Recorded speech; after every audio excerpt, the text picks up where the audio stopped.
tuyo ba? Okay. Sabi mo, wala di mo, samok pa sa mo, wala na. Yan ni sa diri November 25. Nandun ako na, wala. Laki, picture niya, ma'am. Oh, gihatag na ko sa pulis. Ha? O, diha. Di ba naging na, matikana? Ako number, tiksi ko, o kung sa ikuan niya, dalit niya kaya automatic ba na siya, iwan ka na, katubangay na mo man ano. Once automatic na dyan siya mag-continue. Eh ito ba, ni-action siya kung kabalak ka, kaya daw nga, dangutan niya magtuyo. Mga makaingopod ko nga, ayaw pa yung gitigilot. Wala ng tao na, kinilod di na, bungol tao na, may kalimutan. Para nakusan, Unya, kung patyon mi niya dire, mo lang na pirmi ninyo isulti. Di ta mga di. Oh, dili ta Marunong kabaw. tayo, Parihata, di ta kaibaw sa future. Dili ka kaingon. Kapila na binasagingnan, dili mo anhi gihapon.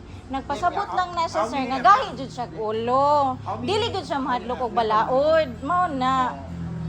Kay kung napo siya respeto sa balaod, sir, dili siya magsigig anhi-anhi, magsigig labay-labay. Ako nang ganyan. Asa yung picture, pakita ko rin. Yung picture, pakita ako nangyari sa dwi. Yan, ibito siya. Nabi ami CCTV, sir. Picture lang. Na-contempt na gani na siya sa korte. Mo bito gitawagan akong korte nga ipawarant na dayon. Mo tayo diha. Dito na kami compare sa mua. Nganong mo confirm pa man ko sa inyo, honey? Promise na biya mo nga dili na siya magsamok diri. Di man mo ka control niya. Mo na siya, sir. Ang gobyerno na lang mo control ana niya, ang balaod na lang mo control ana niya kay di bang gihapon mo ka control niya. Inyuha na nang wala mi dili mi dawata na ninyo, sir. Nga si Ronald Jud nga wala na gid siya hope ba. Amo pa among gamito para niya. Uy, gamit niya iyang kabuang. Oh, ana, iya gid ang kabuang. Sakto gyud ko, sir. Ayaw na ko ninyo upuan. Hangyo-hangyo kay. Oh, mo na ako. Ako Layo ako magpirmihan. picture kung clear ba?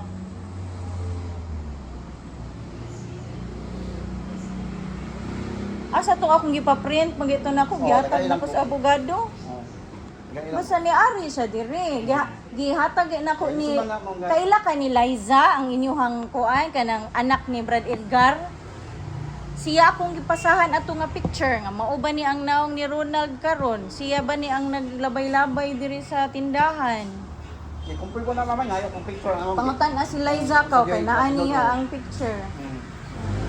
Manong di man mumutuon ako nga di man ko maghimo-himo og istorya, sir. Wala unsa pa man ako. Wala pa unsa man ako makuha sa kung maghimo-himo og istorya. Ako mag nakasani mo. Oh, mga sa apologize. Sorry gid kayo. Sorry gid kayo karon naka-apologize. Kay bawo ka, sir, di ka kakontrol anang laing tao. Dili mo ka promise ako ang dili na manghilabot diri. Kay kami ra biya diri. Ali wala kaliwat ng ginana mo. Wala kaliwat ng ginana. Si Utol lang gani nakapatay man gani. Wala nga sa damay ra na iya. Damay Wala ka na ang kanang pagka-criminal, sir. Damay na gid na sa pagka-adik-adik. Dili gyud ka kakuan ana, sir, kay kung papa gani adik man. So kay ba kasag una jud ko sa batasan ana daan di gyud na mag-usab. Akong papa lang gyud dili bayolente.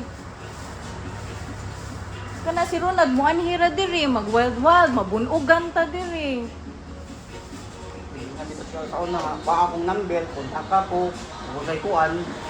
Si pila rin 5 minutes nga lubaon mi niya diri oy, wala gyud 5 minutes patay mi tanan. Dako bibis ang tao. Okay ra mo, diba?